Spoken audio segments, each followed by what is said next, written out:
Baca, kembali lagi bersama kami di Liga Finansial. Kali ini kita akan membahas tentang saham IS atau saham Ispak Hotel Tbk. Nah, ini kita lihat, ini dia merupakan perusahaannya itu bergerak di bidang perhotelan ya, gitu-gitu. Nah, ini biasa kalimat pembukanya, ini ada direkturnya, kita lihat dulu ya. Direktur utamanya ada Khalid bin Omar Abdad, kemudian direkturnya ada Muhammad Anis. Kalau kita lihat di sini, ini untuk alamat domisili mereka itu, ini yang satu di Singapura, yang satu di Yogyakarta ya. Nah, ini kalau di Singapura seharusnya perusahaan ini cukup besar, tapi kita lihat dulu ya, nah, gimana dalam perusahaannya. Nah, ini kalau kita lihat nilainya itu dia satu penuhnya satu penuh, tapi bentuk itu dia rupiah. Jadi dikali saja dan Rp1 berarti sama aja ya. Kas dan setara kas dari 6 miliaran menjadi 8 miliaran.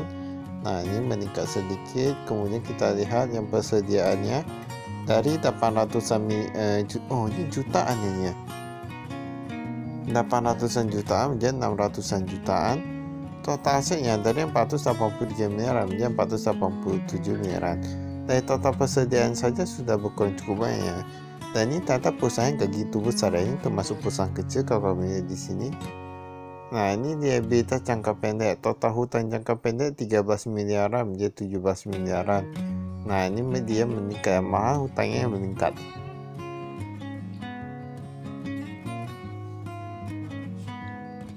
Ini total hutangnya dari 21 miliaran menjadi 26 miliaran, berarti meningkat kurang lebih sekitar 5 miliaran. Dan total ekuitasnya sendiri dia bakal menurun. Nah, itulah yang agak cukup apa ya. Nah, ibaratnya kalau ketika ekuitasnya menurun dan hutangnya bertambah, nah itu cukup perlu diperhatikan itu ya. Pendapatannya dia gak gitu apa sih, gak gitu biaya jauh sih. Nah, ini bahkan gak meningkat ya. Laba tahun berjalan saja berkurang dari 38 miliaran menjadi 34 miliaran. Nah, kalau kita lihat di sini, ini sebenarnya perusahaannya ini, masa ini Ispak ini dia kinerja kayak gitu meningkat ya. Bahkan kinerja itu menurun. Emang setahu kami rata-rata perusahaan yang di kota, masa untuk yang tahun ini, yang tahun 2024 dia memang rata-rata mengalami penurunan ya. Termasuk saham Yes ini. Ini kita lihat manajemennya kayak gak ada yang berubah nih.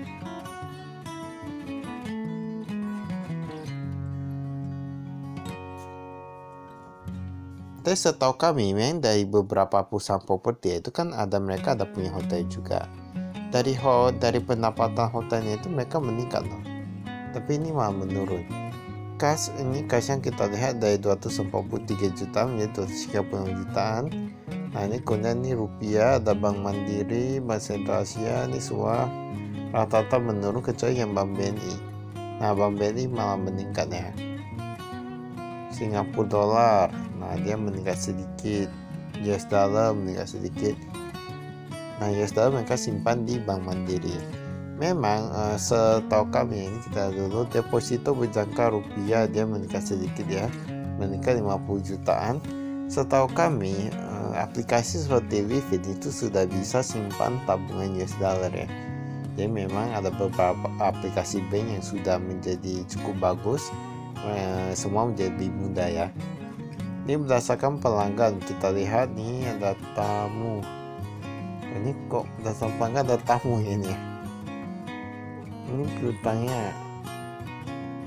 Nah, tapi sebenarnya kalau kita lihat di sini ini agak tergolong oke lah ya, tergolong oke, gak gitu macet. Itu paling yang paling sehingga 3 bulan itu hanya sekitar 8 jutaan gitu ya. Persediaan biaya berkurang cukup banyak, dimana berkurang sekitar 100-an jutaan, dia bukan 100-an jutaan. Nah, apalagi kalau kita lihat labanya tadi dia menurun juga ya, hutang meningkat, ekuitas menurun. Nah, ini semua rata-rata kinerja menurun ya menurut kami. Ini ada Cineware dan Glassware, dia bakal menurun cukup drastis. Ada apa dengan itu ya? Ini Cineware dan Glassware.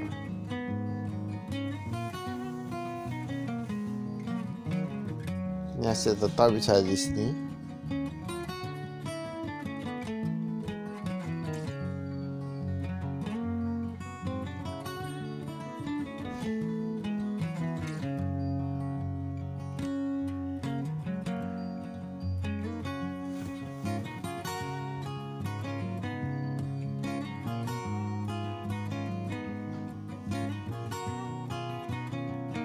Ini utang usahanya. Utang usaha berdasarkan pemasok, ini ada pihak ketiga. Ini soal rata-rata pihak ketiga ya. Oke, pihak biasa kayak gak ada pun, kalau ada pun dikit aja. Ini pihak ketiga dia menurun untuk utang usahanya. Ini berdasarkan apa ini? Berdasarkan umur. Nah ini utang usahanya pun gak gitu banyak ya. Dia bahkan masih lancar-lancar aja. Semua oke sih, paling cuma kinerja aja yang menurun. Kinerjanya yang menurun, utangnya meningkat. Nah bahkan tingkat kenaikan upah itu 8%. Nah ini cukup tinggi ya menurut kami ya. Tingkat kenaikan upah 8%. Ini kita lihat pemegasannya 43,74.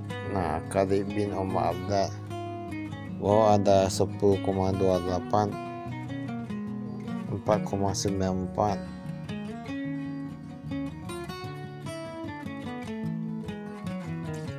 Ini semua rata-rata menurun ya, tapi ada juga yang meningkat. Jadi untuk yang kepemilikan banyak semua rata-rata menurun.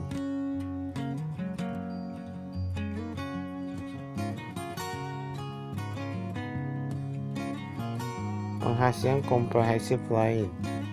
Nah, ini kok bisa gitu banyak ya? Surplus revaluasi 209 miliaran. Sebenarnya menurut kami kayak gini ya. Mungkin ada beberapa perusahaan yang dia menggunakan istilah surplus revaluasi, maksudnya dia hitung ulang asetnya itu ternyata nilainya itu dia berbeda, nih sudah lebih tinggi. Dan entah kenapa menurut kami peningkatan nilai karena aset itu gak gitu apa ya, bukan nggak bisa dipercaya, agak susah ya untuk mau tahu kebenarannya ya, karena itu harganya dan apa-apa itu perlu diketahui lagi, dan biasanya harga properti itu hanya tergantung kepada pasaran aja, jadi menurut kami agak susah. Ini kita lihat pendapatannya dulu. Nah pendapatan berkurang itu di makanan dan minuman ya, bukan di makanan dan minuman, yang kamar dia meningkat sedikit aja.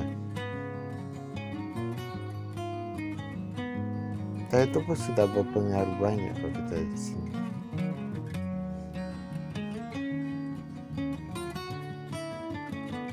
Tapi pendapatannya tadi ada salah hitung atau enggak ya? Padahal kalau kita lihat sisinya itu gak begitu beda jauh. Ini gaji dan tunjangan, nah ini meningkat cukup drastis. Ketika perusahaan maksudnya kinerja itu menurun, ini malah dia meningkat gaji dan tunjangannya. Meningkat cukup banyak juga ya. Bahkan kalau kita bilang 8% enggak, itu lebih dari 8% ya kalau peningkat gaji dan tunjangannya. Pendapatan yang lain kita lihat, ini ada pendapatan keuangan, meningkat 1 miliaran.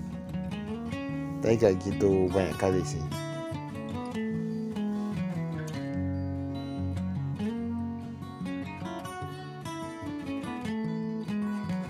Informasi segmen. Baiklah, itu saya kami sekian, terima kasih, saya investasi.